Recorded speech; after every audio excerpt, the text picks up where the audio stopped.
Hello friends, नमस्कार। आप सभी का आपके अपने यूट्यूब चैनल नैन स्कूल पर हार्दिक स्वागत है। देखिए, आज के वीडियो में हम एक बहुत इंपॉर्टेंट टॉपिक पर डिस्कस करने वाले हैं जो जुड़ा हुआ है जेसीओज ओआर से। देखिए, जितने भी पे कमीशंस हों, ओआरओपी रिविजन्स हों या और जो भी ऐसे बेनिफिट्स हों जो डिफेंस में मिलते हैं, वो सभी के सभी ऑफिसर्स को मिल जाते हैं, लेकिन जवानों तक नहीं पहुंच पाते। तो आखिर कुछ ना कुछ तो उसकी ऐसी वजह होगी जो ये नहीं होता है। देखिए, आज जितना भी जवानों का संगठन है, जेसीओज, एससीओज, ओआर, वो देखिए दिल्ली जंतर मंतर पर धरने में बैठा है। और उसमें आपको एक चीज़ देखने को मिलेगी कि काफ़ी अच्छा डिसिप्लिन के साथ, और सबसे इम्पोर्टेंट चीज़ ये है कि एकता दिखाई दे रही है, जिसकी वजह से हमें कुछ पॉइंट्स ऐसे हैं जो अभी सोचने होंगे, ताकि जो हमारा नुकसान होता आया है वो आगे से ना हो। तो हमें क्या करना पड़ेगा, जानेंगे इस वीडियो में। अगर आप मेरे चैनल पर नए हैं, चैनल को सब्सक्राइब कर लीजिए। वीडियो पसंद आए तो लाइक और शेयर ज़रूर करें। देखिए, मैंने कुछ यहाँ पर डाटा तैयार किया है, जेसीओज ओआरस को हमेशा नुकसान क्यों होता है। तो देखिए, सबसे पहला जो पॉइंट है वो होता है प्रतिनिधित्व की कमी। यानी जब भी कोई कमेटी बनती है, कोई ओआरओपी रिवीजन होता है, पे कमीशन के लिए कमेटी बनती है, यानी कोई भी स्टैंडिंग कमेटी जब बनती है, तो देखिए उसमें जो है डिफेंस का प्रतिनिधित्व होता है। लेकिन डिफेंस में जो प्रतिनिधित्व होता है वो ओनली ऑफिसर्स का होता आया है। सभी को पता है कि जो ऑफिसर्स की संख्या है वो 3 से लेके 5% तक है। वहीं अगर मैं बात करूँ एस सी ओज, जे सी ओज और ओ आर, तो लेकिन 95 से लेके 97% तक यहाँ पर इनकी संख्या है। तो फिर जब कोई भी कमेटी बनाई जाती है तो उस कमेटी में जो प्रतिनिधित्व है वो डिफेंस की तरफ से अगर हो रहा है, तो देखिए उसमें जे सी ओज एंड ओ आर्स या एस सी ओज, जो भी मैं कहूँ पूरा पी बी आर जो भी हैं, उन सभी में से रिप्रेजेंटेशन होना बहुत ज़रूरी है। मान लीजिए कि कोई पे कमीशन गठन होने जा रहा है, तो जब पे कमीशन गठित होगा तो उस टाइम पे एक कमेटी बनाई जाएगी। उस कमेटी में देखिए मंत्रीज भी होंगे, जितने भी कुछ आईएएस ऑफिसर्स होंगे जो सचिव लेवल के होंगे, और उससे ज़्यादा उसमें जो कुछ संख्या होंगे जो डिफेंस की तरफ से भी रिप्रेजेंट कर रहे होंगे। तो मैं मानता हूं कि एक एग्जाम्पल लेके आपको बताता हूं कि देखिए एक पे कमीशन कमेटी का गठन किया गया, जिसमें 15 मेंबर्स हैं। 5 मेंबर्स जो हैं वो मिनिस्टर्स हैं, 5 जो हैं उसमें सचिव हैं, और डिफेंस को भी अपने 5 मेंबर्स देने हैं। तो अभी तक क्या होता है कि ये पांचों के पांचों जो मेंबर्स होते थे वो ऑफिसर्स होते थे, और ऑफिसर्स का ये होता था, उनको ऐसे दिखाया जाता है पे कमीशन में कि हम जो है मेन वर्कर्स हैं, मेन टेक्नीशियंस हैं, और बाकी जो है हमारा सपोर्टिंग स्टाफ है। तो सपोर्टिंग स्टाफ के नाम पे उनकी जो है पेंशन हो, पेमेंट हो, या कुछ भी कह सकते हैं कि बेनिफिट्स हों, कुछ भी अलाउंसेस हों, तो देखिए उसी आधार पर बनाया जाता है कि भाई ये सपोर्टिव स्टाफ है, मेन वर्कर्स जो हैं वो ऑफिसर्स हैं। तो देखिए अभी तक जो होता है उसको बदलने की ज़रूरत है। अभी हमें अपने हक के लिए अपनी चीज़ें बतानी होंगी। जब तक हम आगे बताएंगे नहीं तो आगे पता नहीं चलेगा। तो मान लीजिए कि 15 अगर सदस्य कोई कमेटी है, तो ये जो 5 डिफेंस के हैं, अगर मैं बात करूं देखिए रेशो वाइज, तो देखिए जेसीओज ओ आर की संख्या जो है 95+% है। तो देखिए हालांकि 4 होने चाहिए और एक मैक्सिमम ऑफिसर होना चाहिए, लेकिन मैं मान लेता हूं कि यहाँ पर 60-40% जो है एक अच्छा रेशो बनेगा। यानी 3 जेसीओ ओ आर की तरफ से रिप्रेजेंटेटिव होने चाहिए और 2 ऑफिसर की तरफ से। तो ऐसे मिला के एक कमेटी का गठन किया जा सकता है। तो यानी जो भी आगे से आपके कमेटी बने, कुछ भी इस टाइप की चीज़ें हों, तो देखिए इसमें जवानों का प्रतिनिधित्व होना बहुत ज़रूरी है। सबसे पहला पॉइंट। अब हम चलते हैं अपने दूसरे पॉइंट की तरफ, आपसी संगठन। देखिए यूनिटी सबसे ज़्यादा इम्पोर्टेंट है। अब यूनिटी की मैं बात करूं तो देखिए यहाँ पर जो ये 20 फरवरी, 12 मार्च, ये जो धरना प्रदर्शन चल रहा है, इसमें देखिए हमें काफ़ी सफलता मिलती दिख रही है। और कोर्ट में भी जब हम जाते हैं तो देखिए एक अच्छे तरीके से हमारे साथ ट्रीट किया जाता है, देखा जाता है कि भाई हाँ ये वास्तव में इनके साथ अच्छा हो सकता है या किया जा सकता है।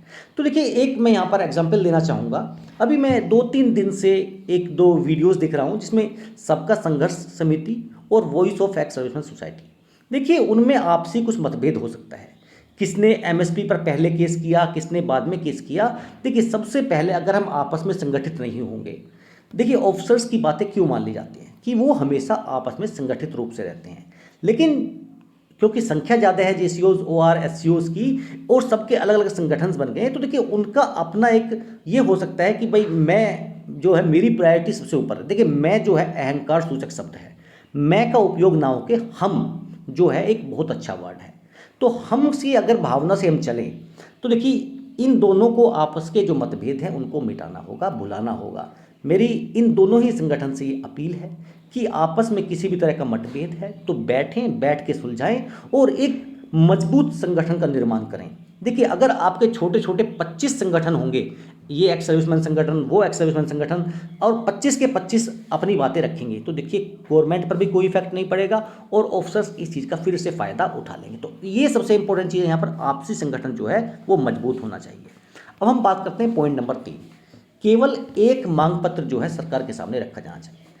देखिए अगर 5 संगठन हैं तो 5 संगठन के अपने अपने यहाँ कह सकते हैं मांग पत्र हैं, उसमें हो सकता है कि 2-3 पॉइंट कॉमन और 2-3 पॉइंट सबके सेपरेट हों, लेकिन जब हम यूनाइटेड होंगे, एकता के साथ होंगे, तो देखिए हम सबका जो संगठन ये है मांग पत्र जो है वो कंबाइंड होना चाहिए। अगर 10 पॉइंट हैं तो 10 के 10 पॉइंट केवल एक ही मांग पत्र में होने चाहिए और उसमें होना चाहिए कि भाई 10 लाख लोगों का ये मांग पत्र है। अब कोई 5,000 का मांग पत्र दे रहा है, कोई 10,000 का मांग पत्र दे रहा है, तो सबसे इंपॉर्टेंट चीज़ क्या है, और जितने भी वैलिड पॉइंट्स हैं उन सबको उसमें ऐड किया जाना चाहिए। यानी जो मांग पत्र हो वो एक संपूर्ण मांग पत्र हो, सब मिल के बैठे अपनी अपनी समस्याएं करें, फिर उसके बाद में उसमें से देखें कि कौन सी चीज़ ज़्यादा इंपॉर्टेंट की है, कौन सी फर्स्ट नंबर पे आएगी, कौन सी सेकंड नंबर पे आएगी, और कौन सी चीज़ें ऐसी हैं जिनका इफेक्ट जो है बिल्कुल ना के बराबर है या जिनको छोड़ा जा सकता है। क्योंकि जो मांगे हैं वो बिल्कुल वैलिड पॉइंट्स होने चाहिए, बिना मतलब की मांगे करने से क्या है एक नेगेटिव इम्पैक्ट पड़ता है। जैसे अगर हम माने, देखिए अभी जो भी मांग पत्र हैं उसमें बहुत सारी मांगे की गई हैं, पीएमआर को लेकर, ग्रुप एक्स को लेकर, विडो पेंशन्स को लेकर, या मैं कहूँ इक्वल एमएसपी को लेकर, इतनी सारी मांगों के बावजूद एक जो सबसे इंपॉर्टेंट मांग थी वो अभी भी मिसिंग है, किसी भी मांग पत्र में दिखाई नहीं दी है। देखिए प्री 2006 जो भी पेंशनर हैं, 2006 के जो भी पेंशनर्स हैं उनको देखिए एमईसीपी का लाभ मिलना चाहिए, लेकिन उनको एमईसीपी का लाभ नहीं मिल रहा है। तो देखिए ये मांग जो है बहुत इंपॉर्टेंट मांग है और इन मांगों को शामिल करने के बाद ही ये कह सकते हैं कि हमारा एक संपूर्ण घोषणा पत्र, मांग पत्र जो है बन के तैयार हो सकता है। तो देखिए अगर हम ये 3 चीज़ें अपने कह सकते हैं कि बिहेवियर में, अपने संगठन में लेके आएंगे, सबसे पहला हमें अपने आप को रिप्रेजेंटेशन चाहिए। दूसरी चीज़, हमारा मांग पत्र एक कब होगा, जब हम यूनाइटेड होके बैठेंगे। आपसी मतभेद से इम्पोर्टेंट है हम सभी जितने भी एक्स सर्विसमैन हैं उनका हित, तो हित को देखते हुए अपने मतभेदों को बुलाया जा सकता है। और ये देखिए डिफेंस के अंदर एक बहुत अच्छी कंसेप्ट है कि हम जो है हम की भावना पे विश्वास करते हैं। जब भी कहीं युद्ध पे जाते हैं, बॉर्डर पे जाते हैं, तो देखिए मेरे से पहले मेरी यूनिट और उसमें सबसे पहले कि जो मेरे साथी है, मेरा जो सखा है, उसका जो रोल है वो बहुत इंपॉर्टेंट बन जाता है।